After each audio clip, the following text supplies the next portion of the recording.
Les États-Unis sont à la pointe du jour d'un cataclysme économique historique. Les BRICS les mettent à genoux, voire même presque à plat ventre. Les BRICS, c'est quand même le Brésil, la Russie, l'Inde, la Chine et l'Afrique du Sud. Ça en fait du monde. En regardant la délégation des 17 chefs d'État africains, qui a eu lieu le 27 et 28 juillet 2023 en Russie, à Saint-Pétersbourg, il y a eu discussion entre les futurs accords diplomatiques et les échanges commerciaux entre l'Afrique et la Russie. De l'autre côté outre-Atlantique, nous avons un chef d'État américain qui fatigue, qui patine, qui tombe dans les pommes en public, quelqu'un qui s'endort pendant ses propres allocutions.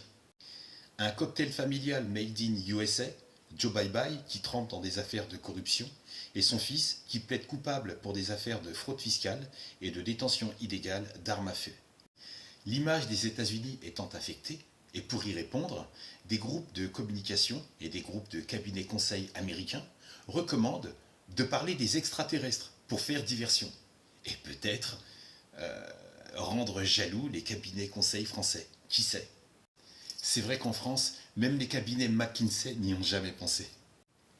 Ou alors, mémoire effacée. Dans les longs métrages américains, tels que V, Les Envahisseurs, E.T., Pacific Rim, La Guerre des Mondes, Men in Black, en France, nous avons Le Gendarme et les extraterrestres, ou La soupe aux choux. Donc, de façon générale, les ovnis survolent les États-Unis pour étudier le capitalisme. Des soucoupes volantes se posent dans le Nevada, créent des zones 51 dans le but de faire du business et des échanges. On n'a pas encore vu d'extraterrestres débarquer à Barbès pour développer le business de club à la sortie du métro. Pourquoi on ne parle pas d'extraterrestres dans une production agricole à Orée d'Anjou ou à Saint-Sébastien-sur-Loire? Pourquoi on ne parle pas de soucoupes volantes se posant dans une exploitation agricole telle que Bordeaux ou Saint-Nazaire pour découvrir les productions locales?